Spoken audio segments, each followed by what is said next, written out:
इन्द्रियस्येन्द्रियस्यार्थे रागद्वेषो व्यवस्थितो तयोर्वश्मागच्छेतो भाष्य परिपन्थिनो। दोस्तों, मनुष्य का जीवन उसके कर्म, विचार और व्यवहार से निर्धारित होता है। हमारे कर्मों को प्रेरित करने वाली मुख्य शक्तियों में हमारी इंद्रियां सबसे महत्वपूर्ण स्थान रखती है।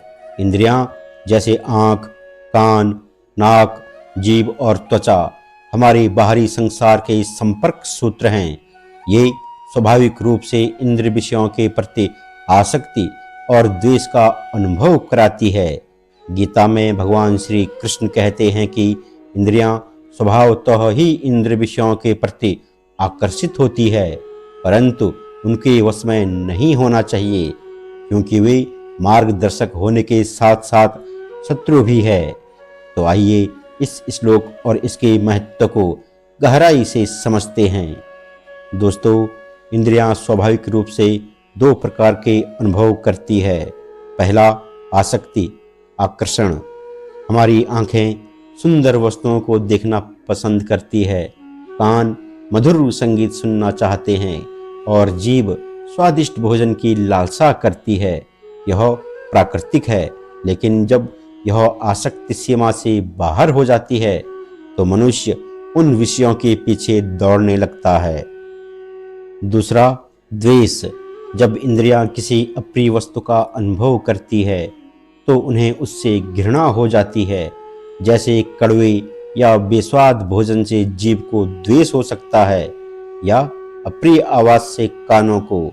ये दोनों प्रवृत्तियां, आसक्ति और द्वेष, हमारे स्वभाव का हिस्सा है, लेकिन इनके नियंत्रण से बाहर हो जाना विनाशकारी हो सकता है।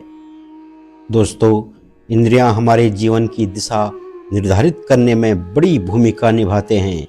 इंद्रियों का प्रभाव दो प्रकार से हो सकता है, या तो मार्गदर्शक के रूप में और या शत्रु के रूप में।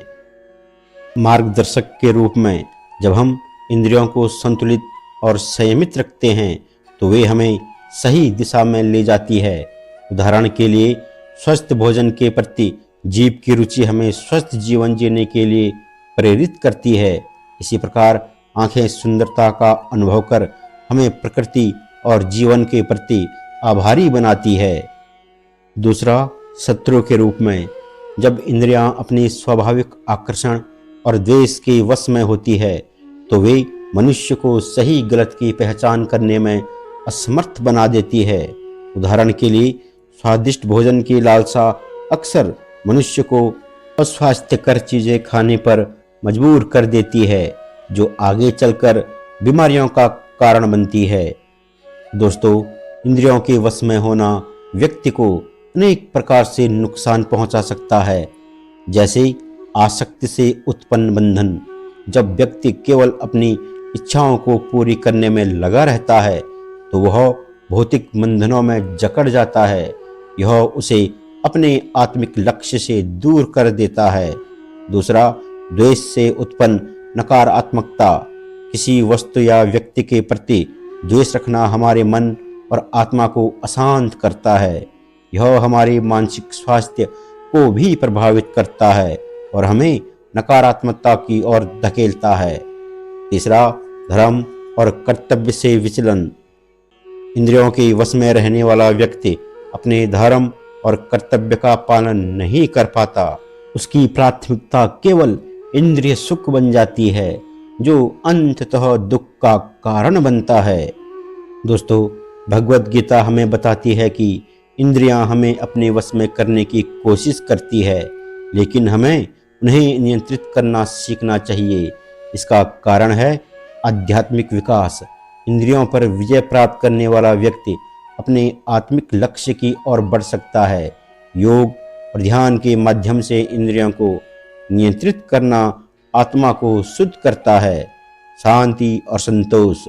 जब व्यक्ति अपनी इंद्रियों पर काबू पा लेता है तो वह बाहरी विषयों में खुशी खोजने के बजाय आत्मा में संतोष प्राप्त करता है।